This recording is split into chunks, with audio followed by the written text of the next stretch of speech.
এবং খুব চমৎকারভাবে তিনি এখানে হিরোকে মূল অ্যান্টাগনিস্ট বা খল চরিত্র বানিয়েছেন এবং ভিলেনকে বানিয়েছেন মূল প্রোটাগনিস্ট। আসসালামু আলাইকুম, আমি তাহমিদ তাজওয়ার, পড়াশোনা করছি পটুয়াখালী বিজ্ঞান ও প্রযুক্তি বিশ্ববিদ্যালয়ের আইন বিভাগে। আজকে আলোচনা হবে সাহিত্য পাঠ অর্থাৎ বাংলা প্রথম পত্রের কবিতা অংশটা নিয়ে। আমাদের বইয়ে ফুল সিলেবাস অনুযায়ী মোট 12টা কবিতা আছে। এর ভেতরে কোন কবিতা কোন কাব্যগ্রন্থ থেকে সংকলিত হয়েছে বা নেওয়া হয়েছে সেটাই দেখার চেষ্টা করব আজকে। তো শুরু করা যাক। আচ্ছা, প্রথমেই বলি, বইয়ের 12টা কবিতার প্রত্যেকটাই আলাদা আলাদা কাব্যগ্রন্থ থেকে সংকলিত। তবে 2টা কবিতা আছে নাম কবিতা। একটা হচ্ছে রবীন্দ্রনাথ ঠাকুরের সোনার তরী, আরেকটা হচ্ছে আবু জাফর ওবায়দুল্লাহর আমি কিংবদন্তির কথা বলছি। যে সকল কবিতার নামে কোনো কাব্যগ্রন্থের নামকরণ করা হয় সেই সকল কবিতাকে ওই কাব্যগ্রন্থের নাম কবিতা বলা হয়। অর্থাৎ এই সোনার তরী কবিতার নামেই এই কাব্যগ্রন্থের নামকরণ করা হয়েছে। আবার আমি কিংবদন্তির কথা বলছি নামেই এই কবিতার নামকরণ করা হয়েছে। তো এই নাম কবিতার উৎস গ্রন্থ মনে রাখা তো খুবই সহজ। এরপরে আসো কাজী নজরুল ইসলামের লেখা বিদ্রোহী কবিতায়। বিদ্রোহের সময় আমরা কি করি? আমরা রাস্তায় নামি, অন্যায়ের বিরুদ্ধে কথা বলি, মিছিল মিটিং আন্দোলন করি, আমাদের বুকে জ্বলে তখন প্রতিবাদের আগুন। তো এখান থেকে মনে রাখতে পারো, একজন বিদ্রোহী, তার বুকে প্রতিবাদের আগুন জ্বলে, সুতরাং এটা নেওয়া হয়েছে অগ্নিবীণা কাব্যগ্রন্থ থেকে। এরপরে আছে প্রতিদান কবিতা। প্রতিদান কবিতার মূল আলোচ্য বিষয় হচ্ছে পরার্থপরতা অর্থাৎ পরোপকার। কবিতার একটা পংক্তি আছে, আমার এ ঘর ভাঙিয়াছে যে বা আমি বাঁধি তার ঘর। অর্থাৎ এখানে ঘর ভাঙা এবং ঘর বাঁধার একটা ব্যাপার আছে। আর কবিতার কবি জসিমউদ্দিন হলেন পল্লী কবি।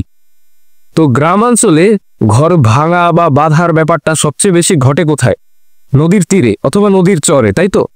তো এইভাবে মনে রাখতে পারো তোমরা, প্রতিদান কবিতা, এখানে বলা আছে ঘর ভাঙা বা বাঁধার কথা। এটা সবচেয়ে বেশি হয় নদীর চরে, অর্থাৎ এটা নেওয়া হয়েছে বালুচর কাব্যগ্রন্থ থেকে। এরপরে আছে তাহারই পরে মনে কবিতা। এই কবিতার কবি সুফিয়া কামাল তার স্বামীর স্মৃতিকাতরতায় ভুগছেন। তার স্বামীর প্রতি ভালোবাসা, অনুরক্ততা থেকেই তার এই বিষাদময় কবিতা রচনা।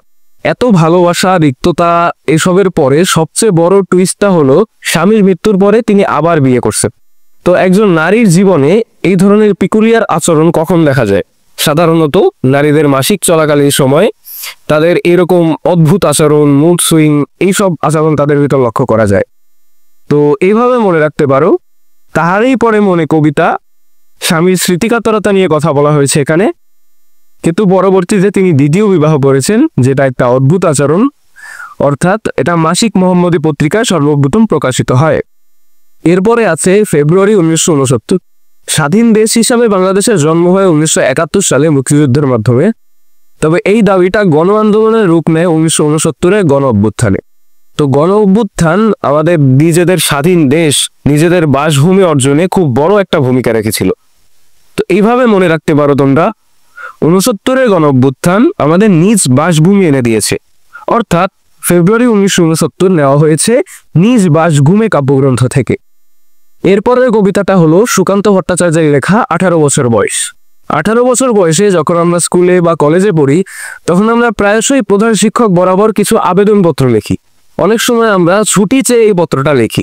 অর্থাৎ স্কুল থেকে ছুটি পাওয়ার জন্য বা ছাড়া পাওয়ার জন্য আমরা এই পত্রখানা লিখি। এইভাবে মনে রাখতে পারো, 18 বছর বয়স, স্কুল থেকে ছাড়া পাওয়ার জন্য আমরা পত্র লিখি। অর্থাৎ ছাড়পত্র পত্রিকায় এটা সর্বপ্রথম প্রকাশিত হয়। এরপরে আছে বিভীষণের প্রতি মেঘনাদ কবিতা।